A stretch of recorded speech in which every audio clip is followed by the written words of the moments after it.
അതായത് ഞങ്ങള് video ചെയ്യണതിനെക്കാട്ടി enjoyment ഞങ്ങളെ വീഡിയോ ചെയ്യാൻ വേണ്ടിയുള്ള സംഭവം ഉണ്ടല്ലോ ആ സമയത്ത് അവിടെയാണ് ശരിക്കും കോമഡി.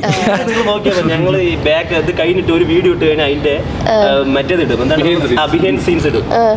അത് ചിലത് നന്നായി ചോദിക്കാറുണ്ട് നിങ്ങൾ ബിഹൈൻഡ് ദ സീൻസ് ഇടും ഇതിന്റെ വേണ്ട നന്നായിട്ട് അടിപൊളിയുണ്ട് സൂപ്പറായിട്ട് വേണ്ട.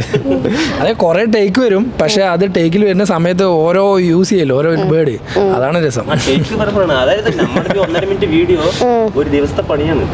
അതായത് അത് എടുത്ത് കഴിയുമ്പോഴേക്കും ഒരു ഉച്ചയാവും. എങ്ങനെയോ രാവിലെ തുടങ്ങിയ ഉച്ചര മുക്കാല് അങ്ങനെയൊക്കെ ആവും. അത്രയാവൂല്ലേ? നമുക്ക് എന്താ ചുരുങ്ങി ഒരു 2 to 3 മണിക്കൂർ വേണം. അപ്പൊ ഈ ഒരു ശരിക്കും എല്ലാരും ഇങ്ങനെ ബിസി ആയിട്ടുള്ള ഈ ഒരു ലൈഫിൽ എങ്ങനെയാണ് പാഷൻ? നമ്മൾക്ക് എല്ലാവർക്കും പാഷനാണ്, അത് അഭിനയത്തോടുള്ള പാഷൻ. അതാണ് വീഡിയോ ആണ് മെയിൻ. ലീവുകൾ എടുക്കുന്നതും അവന്റെ അടുത്ത് അവനാണ് ഏറ്റവും കൂടുതൽ പ്രശ്നം. രാജീവ് പോലീസ് ആയതുകൊണ്ട് അവനാണ്. എനിക്ക് ലീവും കാര്യങ്ങളൊക്കെ നല്ല ബുദ്ധിമുട്ടാണ്, കുറെ അഡ്ജസ്റ്റ്മെന്റ് ഒക്കെ ചെയ്തിട്ടാണ്. ഇപ്പോൾ ഒരുപാട് പേര് ചോദിക്കും സമ്മതിച്ചു നിന്നെ, ഞങ്ങളൊക്കെ ഉറങ്ങാൻ നമുക്ക് സമയം കിട്ടുന്നില്ല. അപ്പോൾ ഞാൻ പറയും ഞങ്ങൾക്ക് ഞങ്ങളിപ്പോൾ എയർ ക്യാമ്പിലാണ്, അപ്പോൾ 1 day ഡ്യൂട്ടി 1 day റെസ്റ്റ് അങ്ങനെയാണ്. അപ്പോൾ നമ്മൾ ഒരു ഡ്യൂട്ടി ചിലപ്പോൾ നൈറ്റൊക്കെ ഉണ്ടാവും. മുമ്പൊക്കെ കുറച്ച് നൈറ്റൊക്കെ എടുത്ത് ഇങ്ങനെ വീഡിയോ ഒക്കെ എടുക്കാൻ വരുമ്പോൾ കണ്ണൊക്കെ അങ്ങനെ അടഞ്ഞു പോകും. പക്ഷെ നമുക്ക് അത്രയും ഏറ്റവും നല്ല ഇഷ്ടമായതുകൊണ്ടാണ് നമുക്കതങ്ങനെ എന്ത് റിസ്ക് എടുത്താലും അങ്ങനെ ചെയ്യുന്നത്.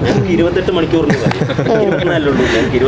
അതായത് എല്ലാവരും ജോബുള്ള കാരണം എല്ലാവർക്കും അതിൻ്റെതായ ഓഫീസിൽ അതിൻ്റെതായ ബുദ്ധിമുട്ടുണ്ട് കേട്ടോ.